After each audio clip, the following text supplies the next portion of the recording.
Acá desde producción me hacen, no sé si un chiste o si me están haciendo un planteo desde el punto de vista estético, pero me dicen deberíamos sentar a Marcos en el medio porque no se sabe cuál es el Pacha y cuál es Fede. Dice que somos parecidos. Estamos parecidos. No es la primera vez. Aparte, luqueado similar, lentes similares. No, bueno, yo estoy, él está de camisa. Vos estás de corbata. Vamos a empezar por ahí. Sí. El hombre de la formalidad. Yo es la primera camisa que traigo. Cuarto programa, es la primera camisa que traigo, pero bueno. Lo que ha generado ¿viste? Alejandro Sánchez. ¿Viste lo que se ha generado? Cosas de la vida. Pacha, tenemos varias cosas para conversar hoy de la... Después yo tengo alguna pregunta porque vi que, no sé si te comunicás con ese teléfono rojo, te comunicás con el Kremlin o con la Casa Blanca. Con ¿A los dónde dos. conecta? Con los dos. ¿A dónde conecta? justamente- En realidad está pinchado el teléfono rojo.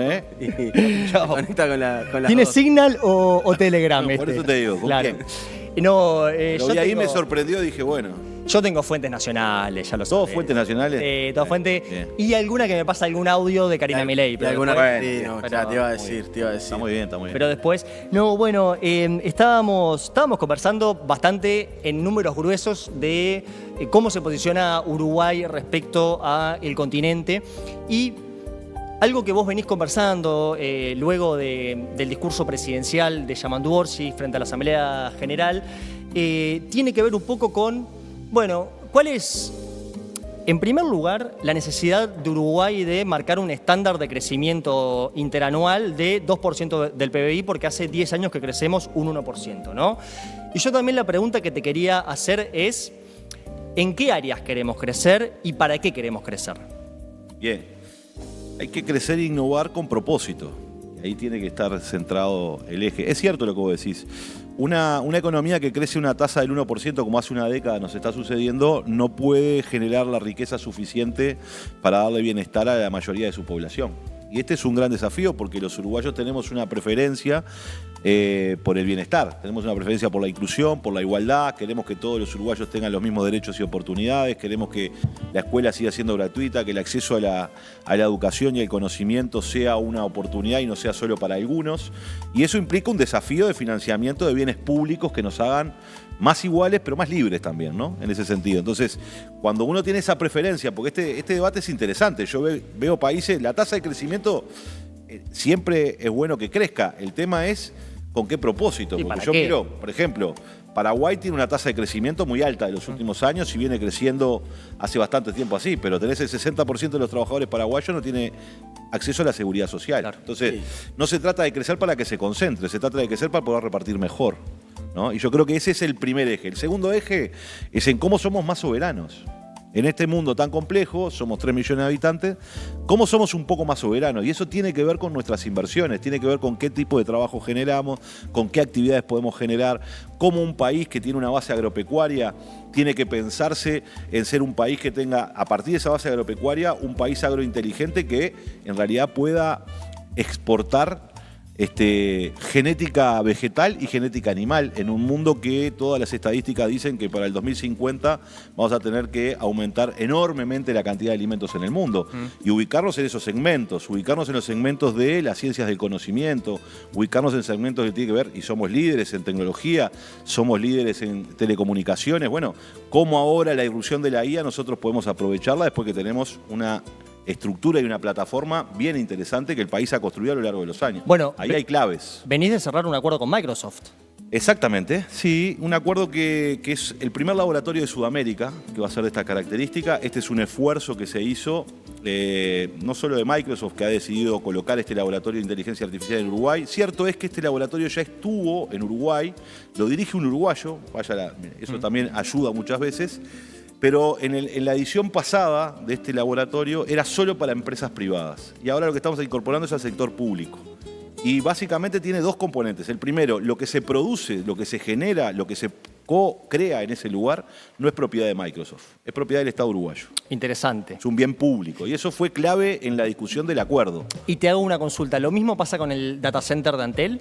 Perdón, con el data center de Google que viene a Uruguay. Esa es una inversión privada de Claro. Google, que además es un data center de cloud, es decir, de almacenamiento de información. Claro. Nosotros por la geografía estamos ubicados al lado de dos grandes tenemos una enorme capacidad de redes de telecomunicación como fibra óptica, una latencia espectacular, y eso le da ventajas al Uruguay. Y entonces las empresas muchas veces se instalan en lugares cercanos a donde hay grandes centros poblados porque hay mucha comunicación ahí y el Uruguay puede tener eso. Ahora, no así, por ejemplo, el data center que queremos armar de inteligencia artificial de Antel, que es un anuncio que acaba de hacer el presidente el 2 de marzo, en donde nosotros vamos a construir un data center pequeño, al estilo uruguayo. Estamos hablando de una inversión de 8... A la uruguaya. Sí, 8 millones de dólares. Con peculiaridades uruguayas. Muy bien, muy bien. A mí me gustó mucho la resolución del Congreso del Partido Comunista Chino, que es el socialismo con peculiaridades chinas. Es maravilloso, es maravilloso. Me gustó más la otra, que es esta que impulsó Xi Jinping, que es hacia una sociedad modestamente acomodada. Sí. Modestamente acomodada. Es muy bueno. Es excelente. No, es muy bueno. Es excelente. Y un futuro compartido para la humanidad. Bueno, ese también. Es ese como también. la parte internacional de la Pacha, Ahora, en este tema tenemos un lío. Sí. Porque tenemos a Estados Unidos y China en la inteligencia artificial disputándose el mundo, materiales críticos, estándares, recursos. Y estamos después el resto, que estamos solitos y que tenemos que tratar de generar a ver qué hacemos. Algunos hablan de una nueva guerra fría, por eso te preguntaba cuál era la comunicación del teléfono. Se habla de una nueva guerra fría tecnológica por la IA. somos Suiza nosotros. Sí, bueno, pero ¿sabes cuál es el problema? El otro día estuve en un summit que se organizó en Madrid y una de las cosas que yo decía allí es: la guerra fría anterior fue fría en el norte pero caliente en el sur. Sí, totalmente. ¿No? Perdimos la democracia, las libertades, estuvimos presos, perdimos el desarrollo, perdimos un montón de cosas.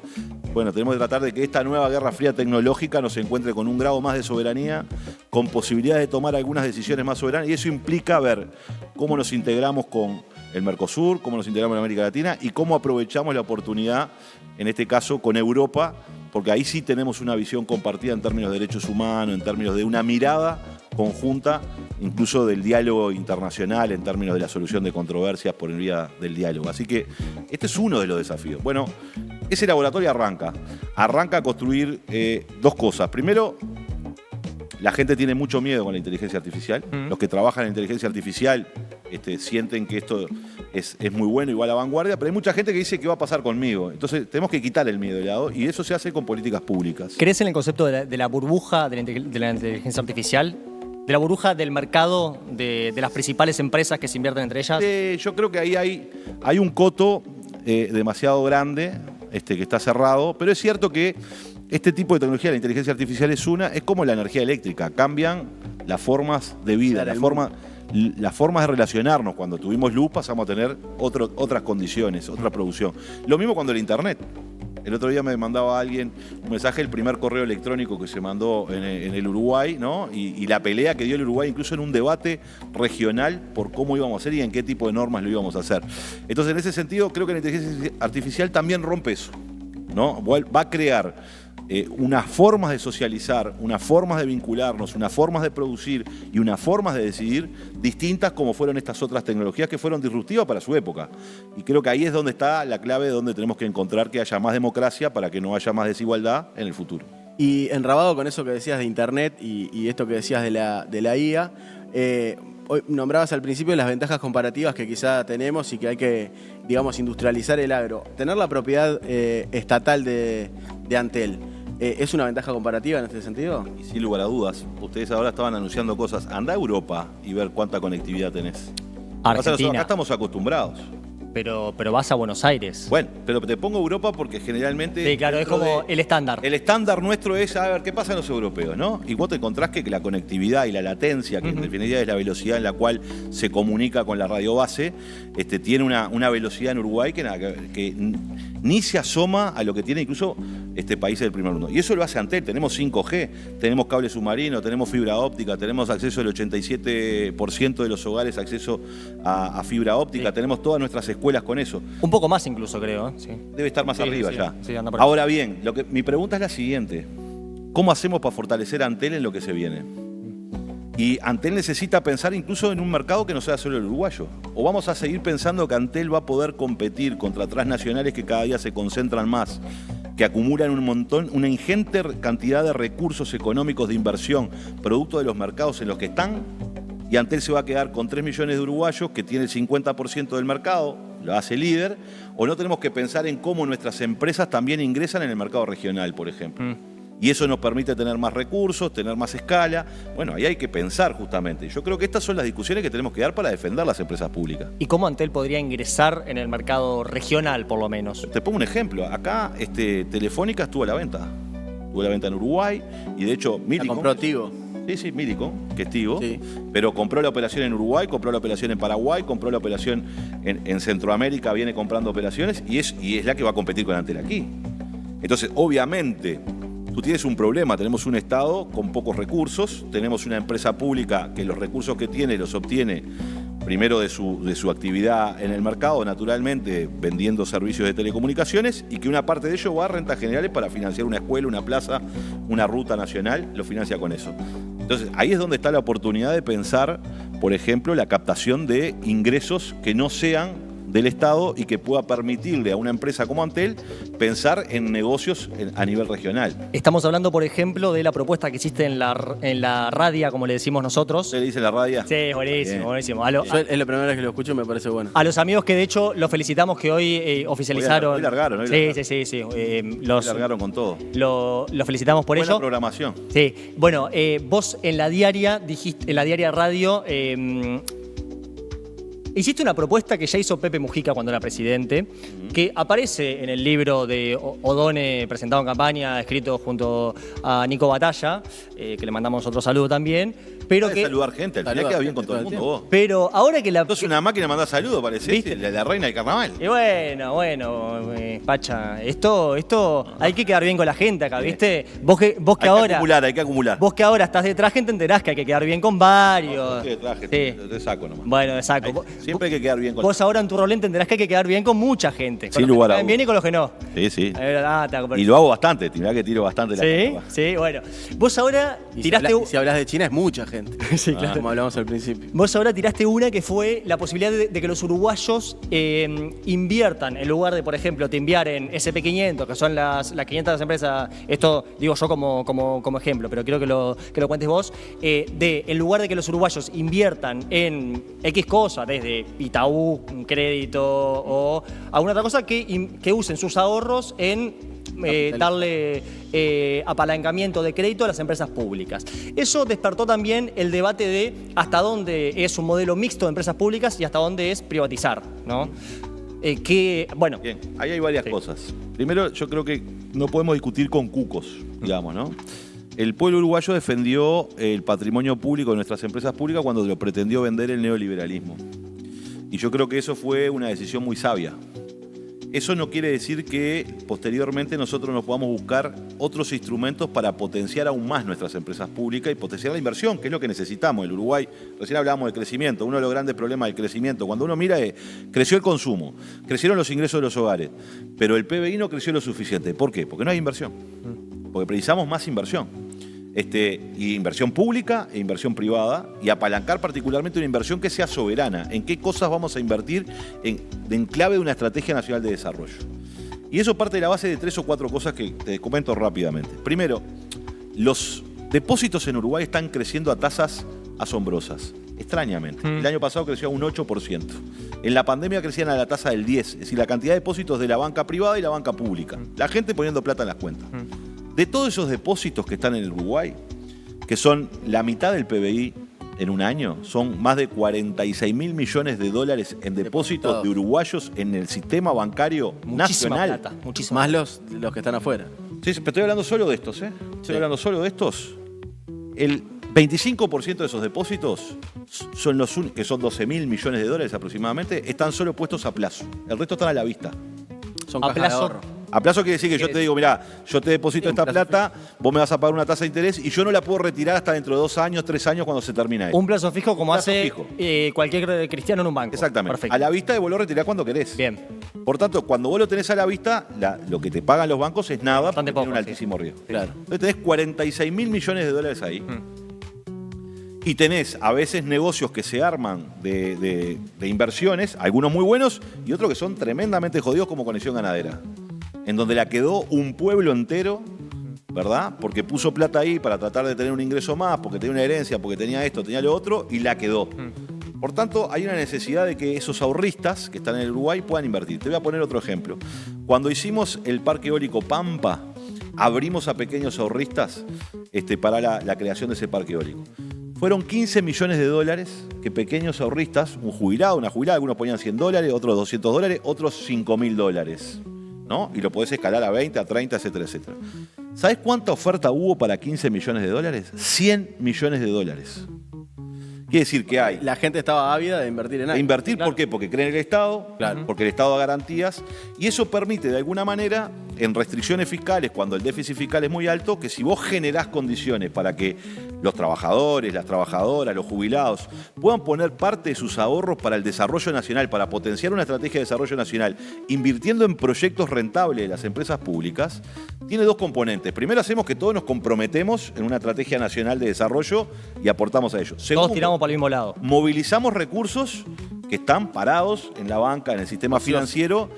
Y tercero, si una jubilada o un jubilado, Betiana el otro día contaba la historia de su abuela, que puso plata, no en el Pampa, sino lo puso en otro de los proyectos de UTE, que puso unos mangos chiquitos, mejoró su jubilación. Quiere decir que después eso lo destina al consumo y genera actividad económica. Bien. Entonces, eso es lo primero. Segundo, clave, nosotros no estamos hablando de vender patrimonio público. O sea, esto no es un proceso de privatización. Esto es estructurar proyectos, pasarlos a otro nivel, que fue el del Pampa o el de algunos otros proyectos que se dieron en Uruguay, ahora llevarlos a otro nivel. Por ejemplo, mañana Antel podría estructurar un proyecto para inversores en Uruguay para un segundo cable submarino, que además lo podés estructurar de tal manera de que tiene un flujo claro, que puede pagar determinados intereses y que funciona. Y eso le permitiría a Antel, en vez de destinar los recursos que tiene, optimizarlos para invertirlos en otras áreas. O, por ejemplo, estoy poniendo ejemplos, ¿no? No solo fotovoltaica, la posibilidad de poner, por ejemplo, inversiones en riego, donde tenemos un gran desafío, porque si nosotros logramos aumentar la cantidad de riego que tiene el país, podríamos aumentar en 1, 2, 3 puntos del PBI, según las estimaciones. Si hacemos todo el riego y todas las inversiones que hizo el sector arrocero nacional, no estoy diciendo que no se pueda hacer, por eso mismo, lo hicieron los nacionales, todo el riego que tiene el arroz, que ahora fue la zafra del arroz, y lo ponemos en el litoral donde tenemos los granos, podríamos estar aumentando en 2, 3 puntos del PBI. Quiere decir que el Uruguay lo puede hacer. ¿Cuál es el problema? Muchas veces acceder al crédito es muy caro, no hay posibilidades si nosotros no generamos instrumentos que nos permitan de alguna manera canalizar ahorro nacional en estas inversiones. Sí, La propuesta sería que estas inversiones operen bajo derecho privado. Es Claro, decir, vos tenés que ponerla en el derecho privado justamente porque vas a captar ahorro Claro. privado Sí, sí, y sí. ahí hay una lógica de fideicomiso que se va estructurando, ¿no? Exactamente, De alguna exactamente. manera. pero para que quede claro, ¿esta propuesta sería para que se generen bolsas de crédito o para que se vendan acciones de las empresas públicas? No. acciones no Lo se que, pueden se, vender. lo que se termina vendiendo son acciones de proyectos de inversión. Ok, No acciones de la empresa, porque la empresa hoy no tiene acciones. claro. Tendríamos que hacer Porque es todo un pública. trabajo normativo, exacto, es estatal. Tendríamos que hacer todo un trabajo normativo. De alguna manera, en la ley de venta de empresas públicas, disfrazaban parte de la venta del patrimonio público diciendo, bueno, pero los trabajadores van a poder poner plata. Claro. ¿No? Esto es garantizar claramente que la propiedad siga siendo estatal de las empresas, que las decisiones son soberanas del Uruguay, porque no las decisiones, por ejemplo, en los parques eólicos las toma UTE, y lo que hay por parte de quienes invirtieron, los pequeños ahorristas, que en algunos casos son 60, 70, 80, podrían ser muchos más, tienen la posibilidad de alguna manera de tener una voz, pero las decisiones las toma UTE en términos de lo que es el marco energético y la política energética nacional. Sí. Y eso te permite, te voy a poner otro ejemplo, suponete que, no digo para el caso uruguayo, podía ser para el caso, si Telefónica estaba a la venta, y acá, por ejemplo, yo no sé cuánto fue la transacción de Telefónica en Uruguay. Algunos hablan que salió unos 400, otros menos. No importa. En Argentina se vendió por $1.000 millones también la operación de Telefónica. Se vendió en Uruguay y se vendió en otro lado porque Telefónica se retiró de América Latina, ¿verdad? Nosotros podríamos haber constituido una inversión con otra empresa pública, por ejemplo, para comprar alguna de esas operaciones. ¿Con otra empresa pública uruguaya o una brasilera, por La ejemplo? brasilera. O generar un fideicomiso.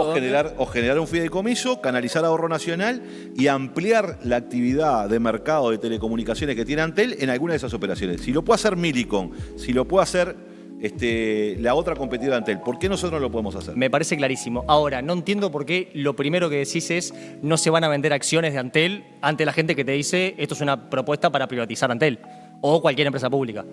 ¿Cómo? No te entendí la pregunta. Que Han aparecido críticas por izquierda, por ejemplo, el senador del Partido Socialista, Sí. entre otros, y se ha generado cierto barullo en torno a esto, como si fuera algo nuevo, que ya... Porque no escuchan. Bueno, pero por eso Pero el problema es que vos si escuchás la entrevista que yo dije en la diaria, dije dos cosas.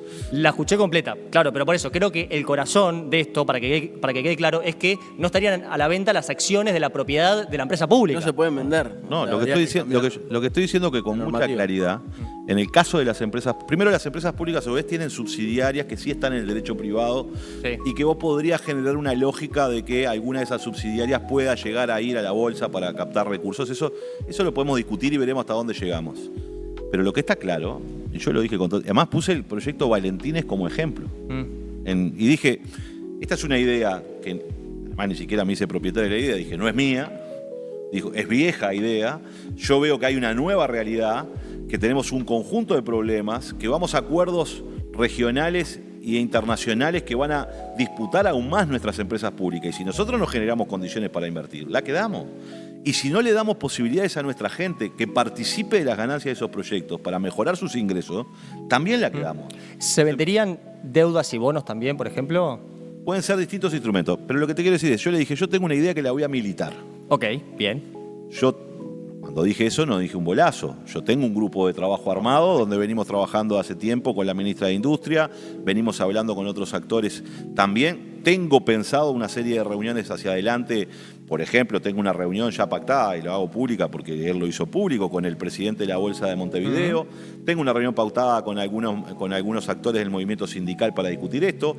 Tendré una reunión en el futuro con la mesa coordinadora de entes. Tenemos instancias con los presidentes de las empresas públicas para estructurar algunos de estos proyectos. Esto es algo que nosotros venimos trabajando y que creemos que tiene la oportunidad de decirle a la gente, che, todos podemos ganar un mango en vez de tenerla parada, la plata, los $2.000 o los $50.000 porque tenés una herencia parada en una cuenta bancaria que estás perdiendo dinero o no sabiendo dónde invertir por la duda que te agarre un pirata como fue Conexión Ganadera, sí, claro. y te lleva los ahorros y te querés matar después. Sí, pero que hay voluntad de los uruguayos en invertir y que el Estado uruguayo brinda confianza es evidente porque aparte hay muchas campañas de estafa, por ejemplo, con UTE, ¿no? Claro. O sea, eso pasa mucho. Arriba de la mesa. Claro. Pero mira, te voy a poner datos eso explica. concretos. Sí. El proyecto Pampa abrió a minoristas $15 millones. Se recibieron ofertas por 100. El proyecto Valentines, ¿verdad? Abrió a minoristas, inversión minorista, $20 millones. Se recibieron ofertas por 85. De hasta $2.000 en este proyecto, en el Valentines, hay 3.919 personas. De hasta $2.000. De hasta $20.000 hay 6.000. ¿Ah? El proyecto Arias, ¿verdad? Se abrieron por 15, recibimos ofertas por 41. Todos los años, esta gente recibe un ingreso extra por esta plata que puso ahí. Y te voy a dar un dato. Algunos de estos proyectos da una tasa de retorno mayor a la que daba Conexión Ganadera. ¿Más de 8-10%? Algunos. Te iba a preguntar eso. Bueno, no, y lo otro que te iba a preguntar es por qué uno que estudió el gran texto que publicó el ministro Gabriel Odone durante la campaña, también habla de que los entes públicos puedan cotizar en bolsa. ¿Vos qué opinas al respecto? Esa es una discusión un poco más compleja, porque ahí abre algunas puertas, que yo no me cierro a discutirla, y creo que hay que analizarlo. Habría que ver si es para los negocios actuales que tienen o para negocios a futuro. Te ponía el ejemplo de si nosotros compramos otra telefónica, Claro. ¿no? Y quizás ahí lo puedes hacer, porque además eso rinde cuentas, eso te ayuda también a determinada transparencia y a la toma de decisiones que sean sobre la base de la rentabilidad en alguno de esos negocios. Lo que pasa es que nuestras empresas públicas son entes en realidad. ¿Y por qué son entes? Porque cumplen una función social también. Brindan un servicio que en condiciones de mercado no lo tendrían que brindar. Te voy a poner un ejemplo de eso. Y esto me parece que es importante analizarlo. ¿Por qué viene del origen de estas discusiones, ¿no? ¿Por qué no puede ser puro esta idea de empresas cotizando en bolsa? Los brasileños tienen empresas cotizando en bolsa, sus empresas públicas. Los chinos también lo hacen, ¿no? Y son los reyes de las empresas públicas invirtiendo hacia adelante. ¿Por qué? Porque, por ejemplo, nosotros tenemos el 99,7% de electrificación rural. No es rentable.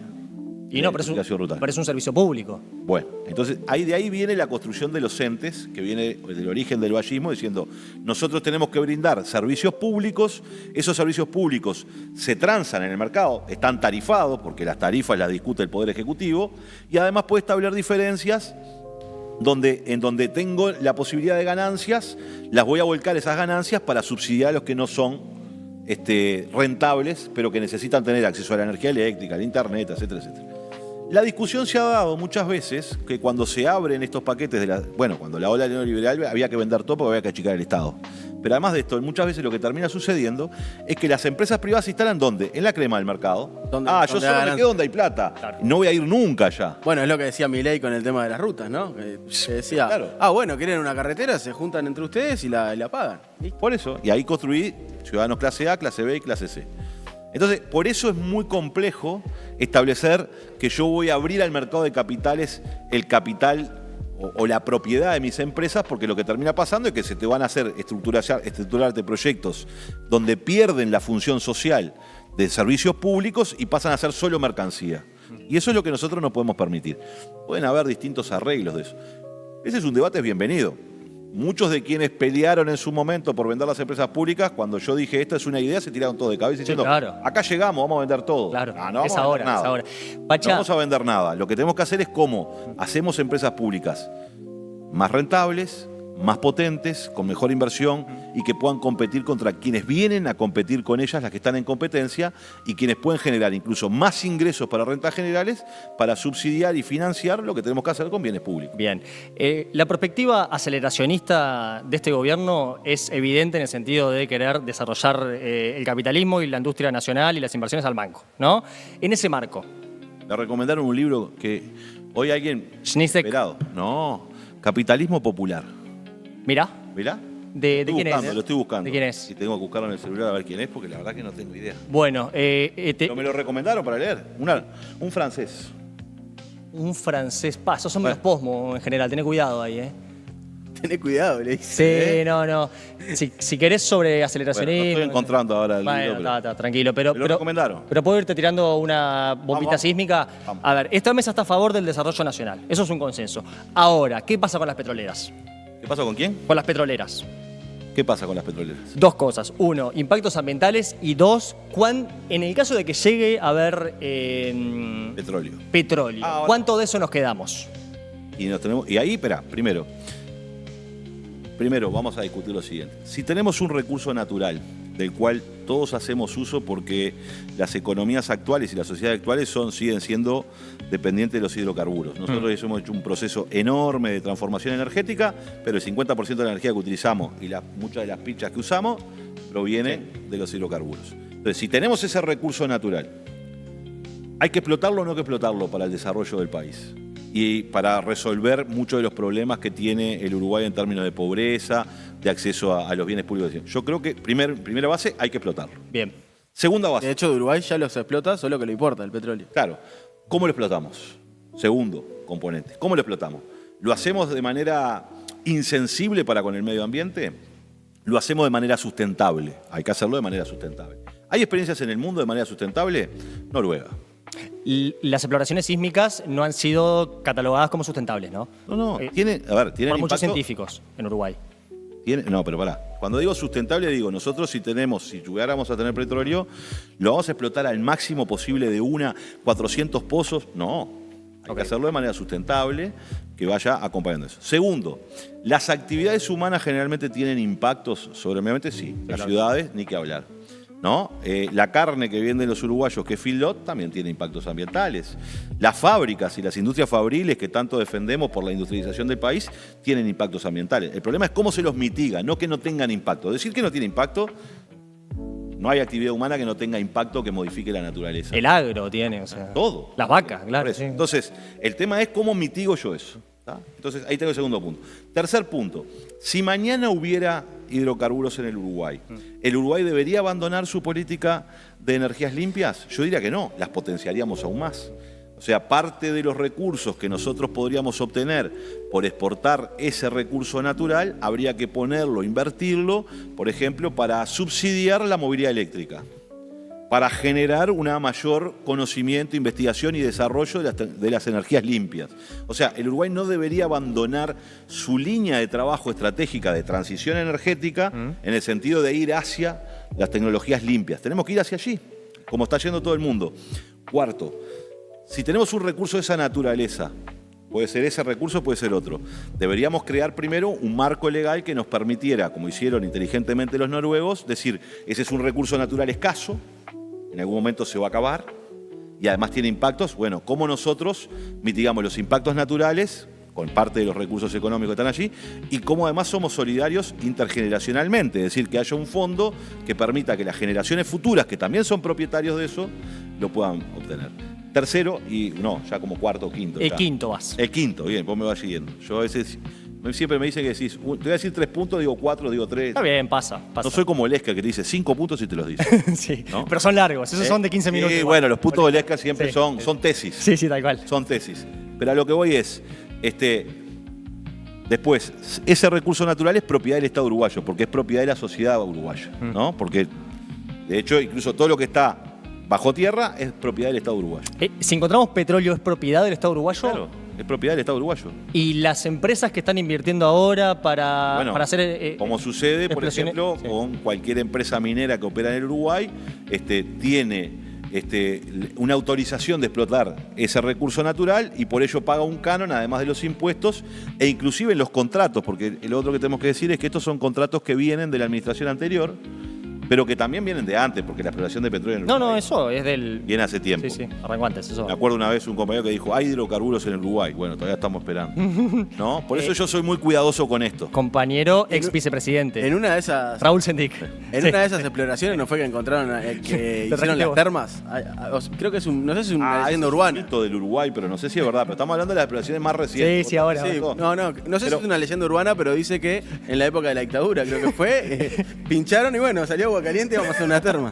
Una vez que vos encontrás un yacimiento, lo vas a explotar comercialmente, tenés que pagar un canon, tenés que pagar los impuestos. Por ejemplo, cuando discutíamos la minería de gran porte con el tema del hierro, le pusimos una sobretasa por ser una minería de gran porte y los impactos que tenía. Eso fue un debate que se dio cuando el proyecto Valentines de Aratirí, después la ventana de oportunidades se cayó. Podés hacer eso, pero además los contratos que están establecidos hoy dicen que la empresa estatal, ANCAP, puede participar en un porcentaje. ¿En cuánto porcentaje? Bueno, ahí hay contratos distintos, no te sabría decir al detalle, pero algunos hablan que la empresa podría participar hasta el 30% de la inversión y ser propietaria del 30% de la explotación comercial, o sea, ser socia, mirá, volvimos de vuelta a ser socia de la explotación de eso. Bien. Ahora, se están haciendo recién las exploraciones, naturalmente hay petróleo y se encontró petróleo en Guyana, se encontró petróleo del lado africano, se encuentra en Brasil.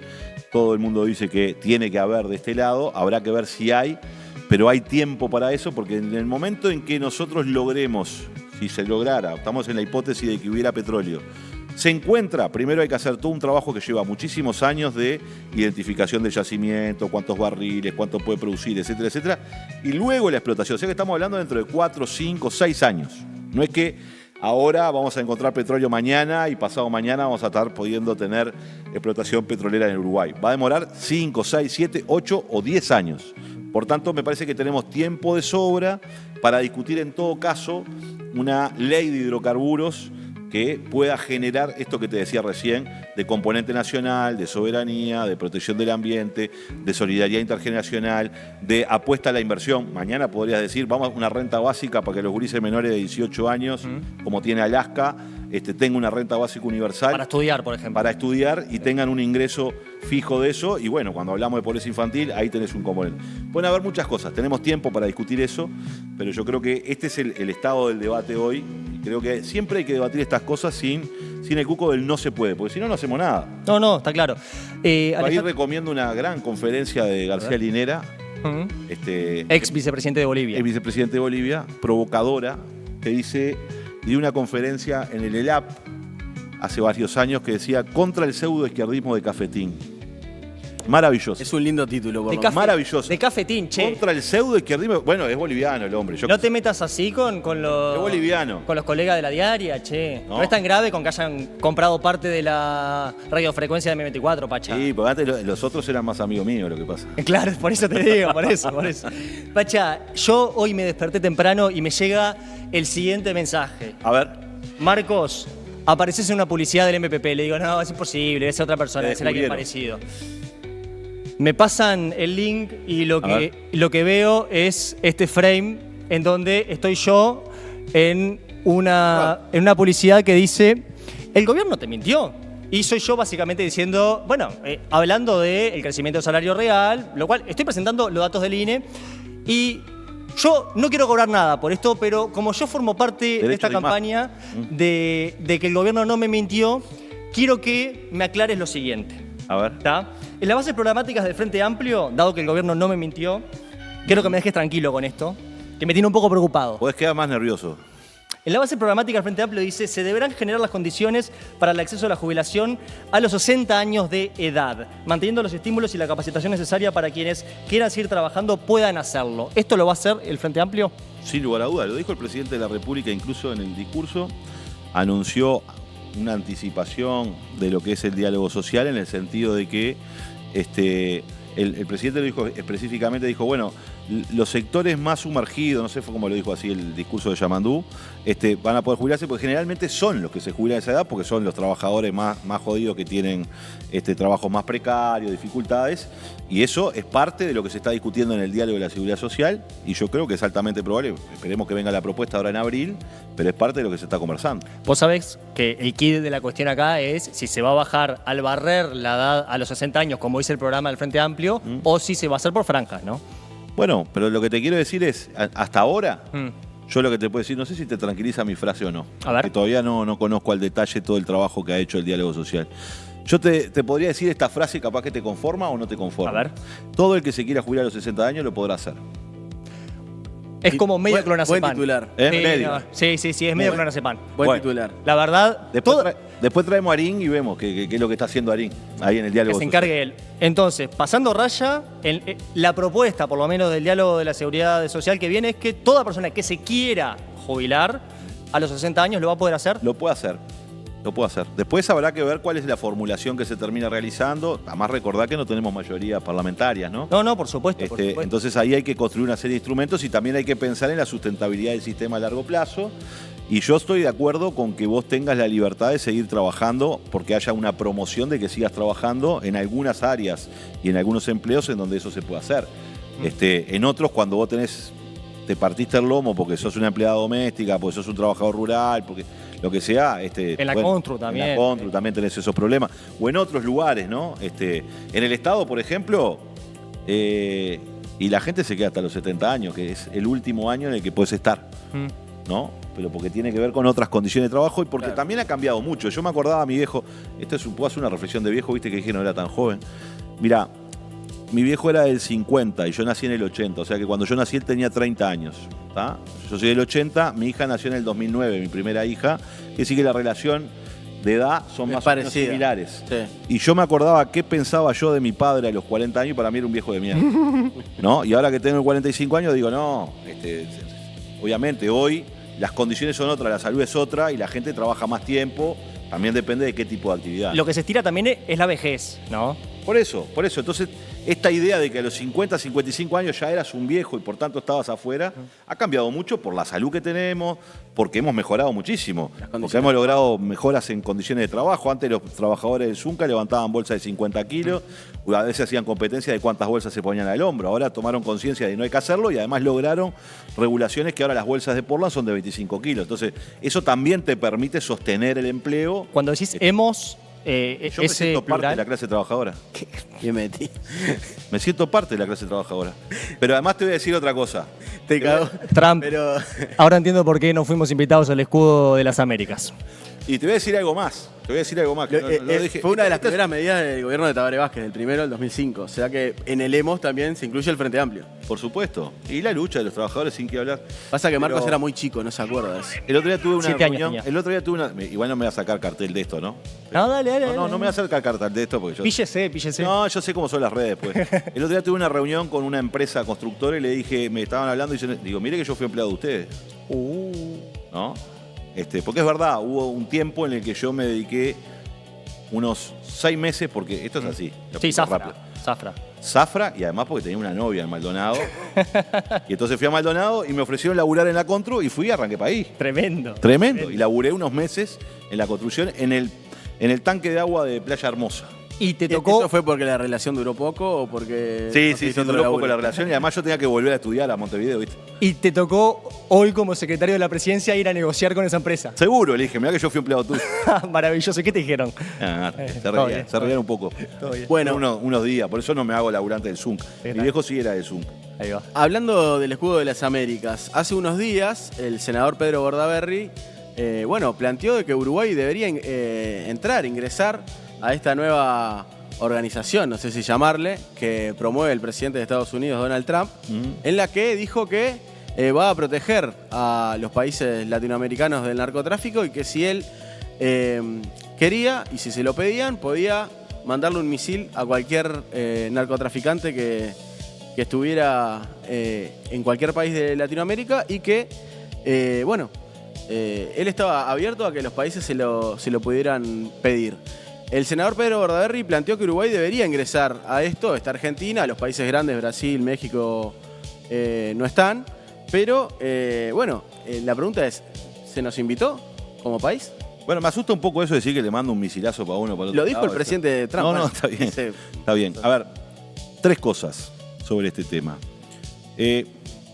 Nosotros, toda la colaboración que podamos tener con los países de la región, con Estados Unidos para combatir el narcotráfico, el crimen organizado, bienvenida sea, no tenemos ningún problema. Tenemos excelentes relaciones con Estados Unidos, históricas relaciones con Estados Unidos, y siempre hemos tratado de trabajar en la medida de nuestras posibilidades, y la voluntad del Estado uruguayo y de los gobiernos uruguayos ha sido la de colaborar en estos temas que nos afectan a todos, y eso está muy bien.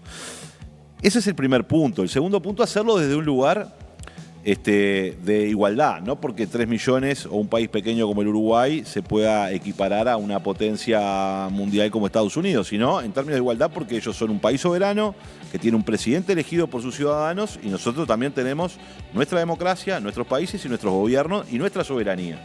Por tanto, esa idea de que hay un gendarme, sea Estados Unidos, Donald Trump o quien sea, o Xi Jinping, que va a tomar decisiones en nuestro territorio, a mí no me gusta. No me gusta. ¿Ah? Por tanto, otra cosa es que es colaboración, trabajo en conjunto, respetando a los países, por supuesto. Segundo, hacerlo en América Latina o en todas las Américas, no tenemos ningún problema.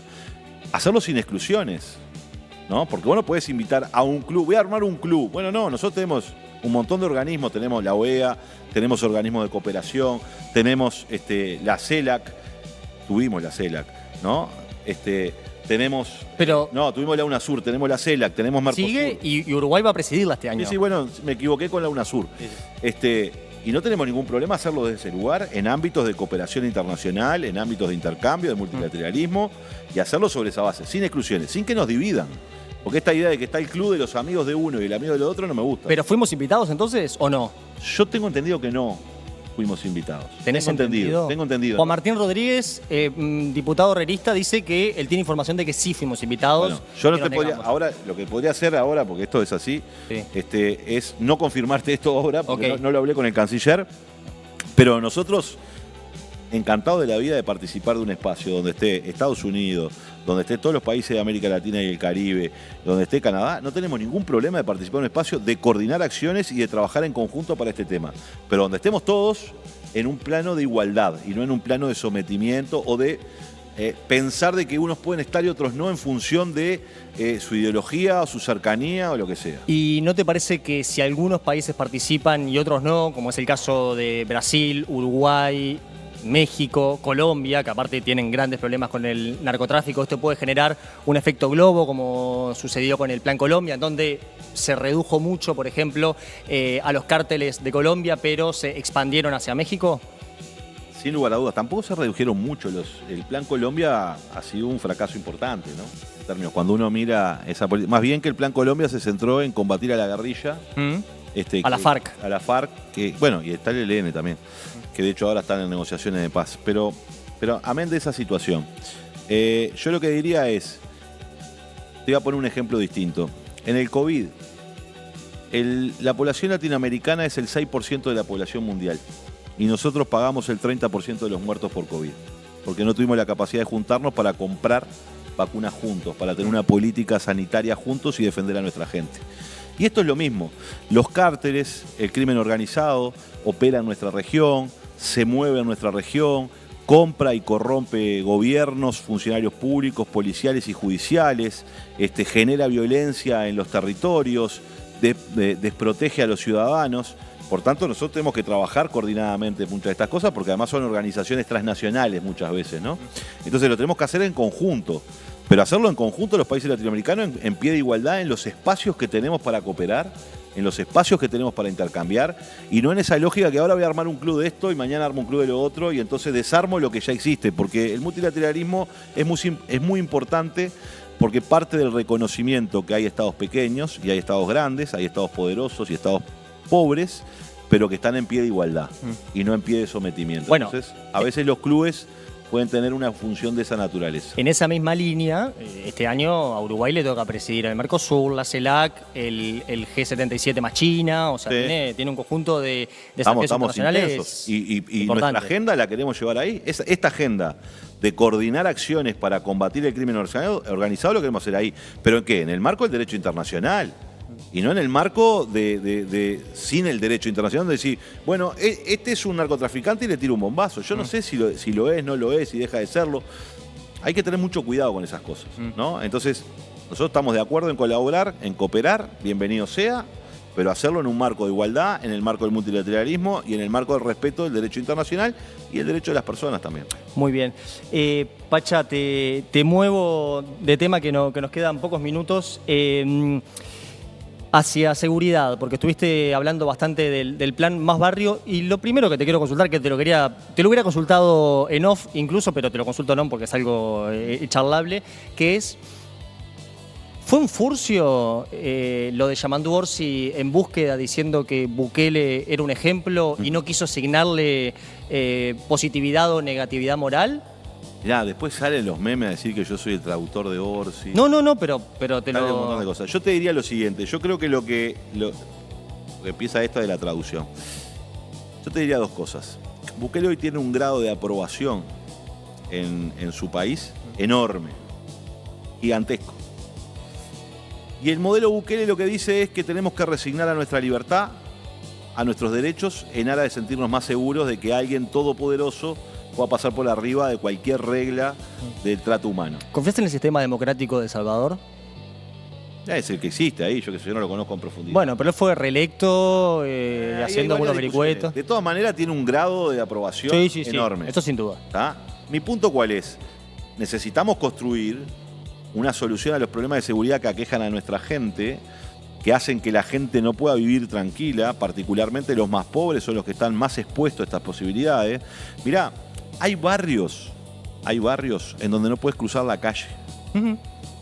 Hay barrios en donde hay toques de queda organizados por el crimen organizado. Tal cual. ¿No? A partir de esta hora no salgan porque va a haber represalia Balacera, por lo que hicieron. coso, Sí, pipí. tal cual. Y eso tenemos que pararlo. Sí. Ahora, para parar eso hay que tenés una forma autoritaria, que es barrer con todo, ¿no? O una forma que es defendiendo el Estado de Derecho y la democracia. Y la convivencia. No se viene el buquelazo entonces. No, para nada. Okay. Sí se viene una intervención en donde tenemos que ir junto con la comunidad a recuperar el barrio, porque yo no voy a... ¿Por qué comunidad? La comunidad de los vecinos que viven ahí. Ah, ok, bien. La comunidad de los vecinos que... Te voy a decir más. Más barrio no es seguridad ni es vivienda, sino que es la mezcla o la galvanización de dos cosas. Recuperación del espacio público, iluminación, plazas, posibilidad de generar centros cívicos, formación y trabajo, y la necesidad de que haya un policiamiento que garantice y dé garantías para la seguridad. Y eso implica, por ejemplo, lugares donde no pasa un patrullero, hay que abrir calles. Y si hay que abrir calles, hay que relojar gente. Algo similar como se hizo en Los Palomares en su momento. Parecido. Parecido, pero con un componente mejor en términos de convivencia. Y si quiere ir la Iglesia Católica, y si quieren ir los umbandistas, y si quieren ir los Boy Scouts, si quieren ir todos los que quieran ir, que vengan, porque tenemos que ir a recuperar ese barrio. ¿Dopamina puede ir a streamear? Dopamina que venga a exprimir. Perfecto. que Pacha, estar ahí. ¿qué diferencia hay entre esto y el plan Avanzar del gobierno pasado? No, muchísimas. Que eran intervenciones y operativos de saturación en Sí, en pero barrios era un como operativo de saturación y te ibas. Era un operativo de policiamiento y te ibas. Yo te diría, esto es una mezcla entre lo que sucedió en Los Palomares de Casaballe, el barrio cercano de ahí vive mi familia, ¿verdad? Una mezcla que incorpora lo que es el SACUDE, para poner cosas que son de mi territorio. De alguna manera, el SACUDE en el barrio municipal, ¿no? Que logra que la gente se integre a partir de la gimnasia, esto, lo otro, aquello, y una presencia permanente del Estado junto con la comunidad para gestionar esa realidad.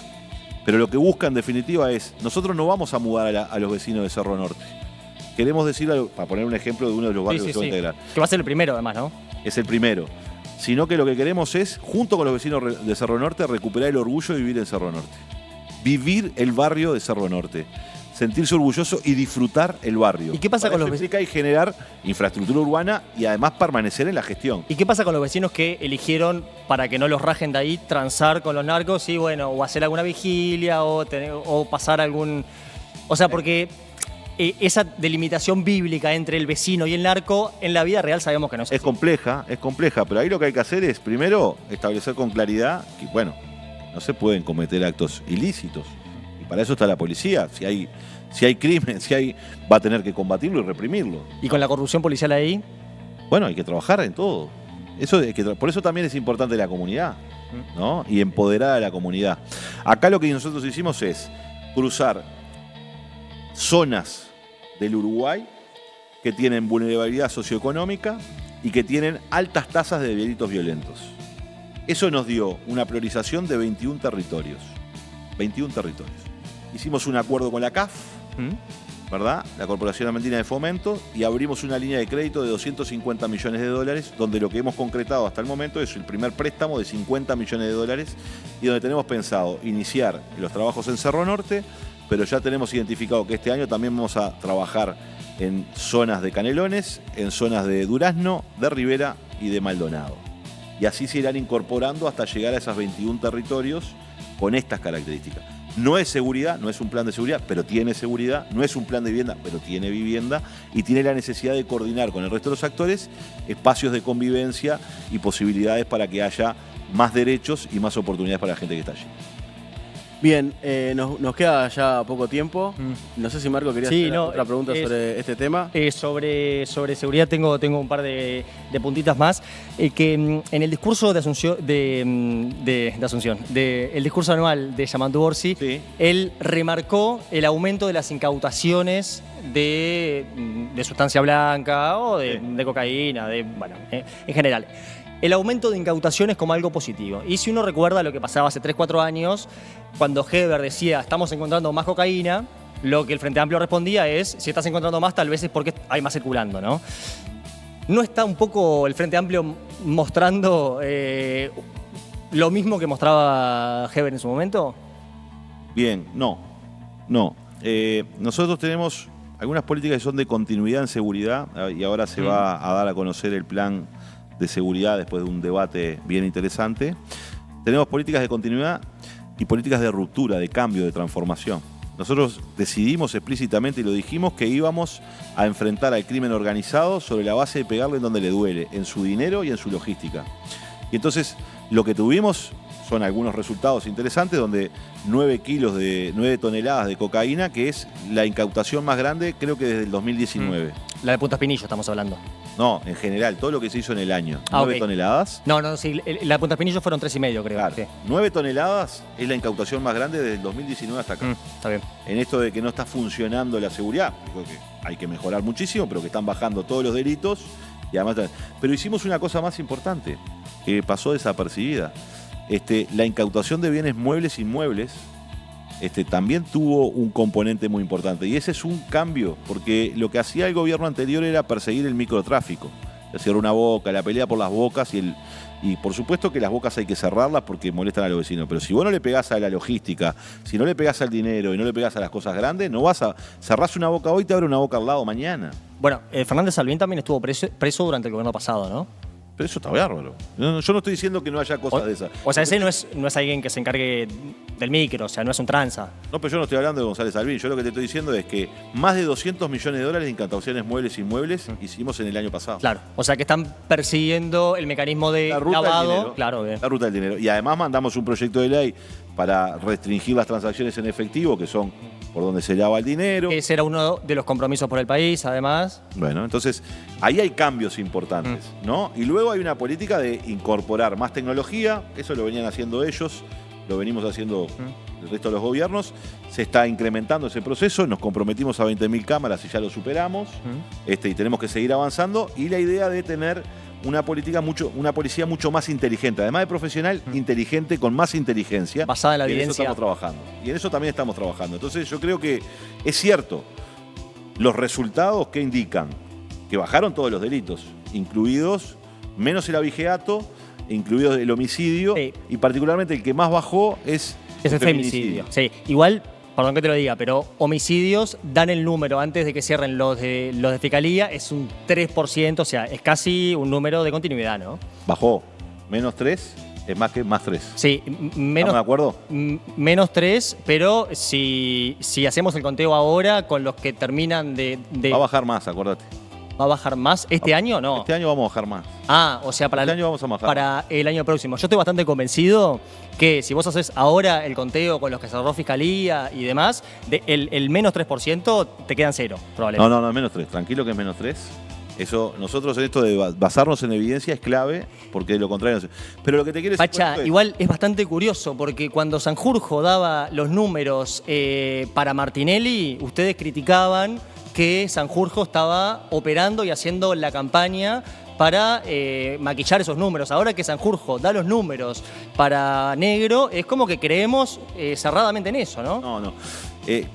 Capaz que algún compañero habrá dicho eso. Lo que nosotros cuestionamos en su momento es que el análisis del ministerio se basara en números trimestrales, ¿verdad?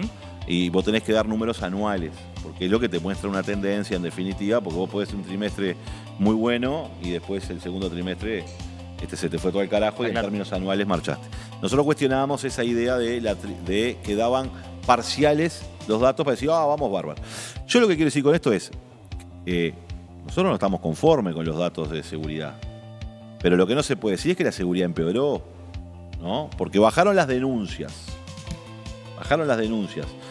Y nosotros discutíamos, bueno, las denuncias no quiere decir que bajen los delitos, porque pero Eso sí. bajaron las denuncias, eso es un indicador.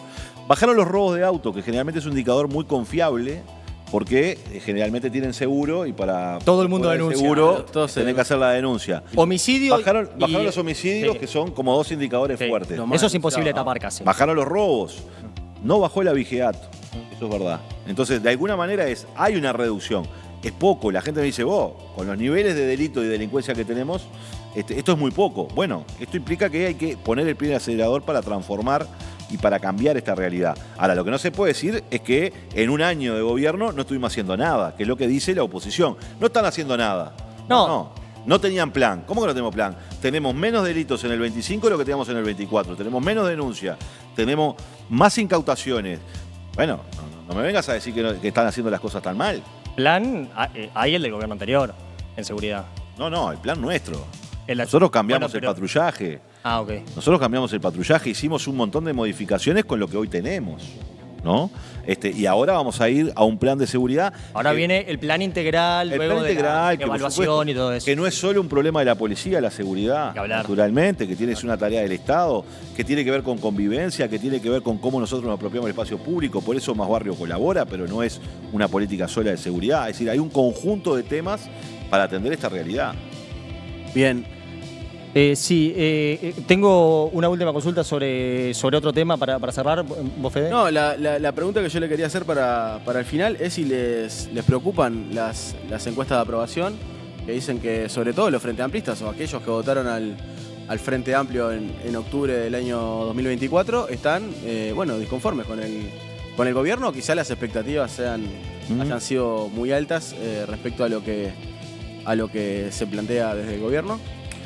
Por supuesto que me preocupa, a mí me preocupan cuando vos tenés, no es que se trata de gobernar con encuestas, pero las encuestas son un indicador de cómo la gente está viendo la gestión del gobierno. Para mí tienen 3 mensajes claros. Primero, es prender las alarmas, naturalmente, porque además si hay frente amplistas que no se sienten, digamos, a gusto con lo que está sucediendo, pues tenemos que analizar cuáles son las causas de por qué y dónde estamos haciendo mal.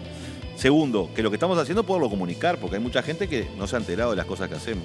A mí me dicen, con respecto a la izquierda, yo digo, duplicar la cantidad de comedores en secundaria, ir al bono de vuelta a clase para que los gurises más pobres puedan ingresar con útiles escolares nuevos, extender el tiempo pedagógico, ir a un esquema el más grande de la historia de aumento de becas para 70.000 jóvenes en el Uruguay. ¿No es de izquierda? Si no es de izquierda, perdimos la sensibilidad. Pacha, ¿falla la comunicación del gobierno entonces? No digo que... No, porque ahí me matan los de comunicación. No, bueno, se trata pero, de eso. pero es lo que acabas de decir, ¿no? No. Que se entienda lo que estamos haciendo. No. Bueno, que se enteren. Muchas de las cosas que dijo Yamandu, hay gente que decía, yo eso no lo sabía. Pero si el militante frente amplista no sabe lo que hace el gobierno, imagínate el resto de la población, ¿no? Bueno, o cuánto lo valora.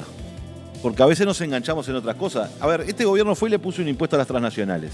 Y parece que pasó desapercibido en este país. Es que si no le pones el impuesto al 1% más rico, no grabaste a los ricos. Bueno, tal cual. ¿Y a quién grabamos? ¿Quiénes son las transnacionales? Sí. ¿Quiénes son los que hacen transacciones en el exterior y que también están siendo grabados? ¿Cómo que no lo estamos grabando ahí?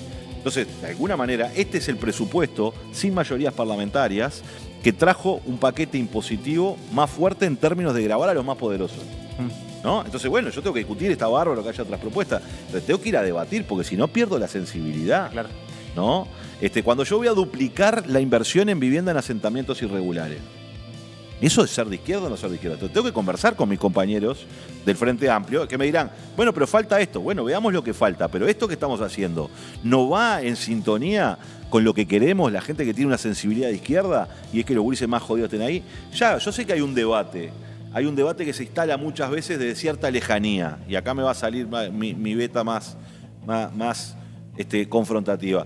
No, queremos todos los derechos para todo y las soluciones mágicas para todo y por decreto el socialismo. Bueno, no existe. A la izquierda nos están matando a palo en el mundo. No estamos ganando en el mundo las izquierdas, ni está ganando la democracia. Están aumentando las autocracias en el mundo. Y tenés a Cast y a Milei al lado, ¿no? Bueno, entonces, si no nos damos cuenta dónde estamos, para conformarnos, no. Pero para asumir que para construir un camino, hay que construir un camino que esté centrado, ¿quién? En los que están más jodidos, porque la opción por los pobres es el camino de la izquierda. Entonces yo entiendo, vos podés decir, mirá que ponerle pedregullo a un asentamiento debería existir, pero no existe en el Uruguay.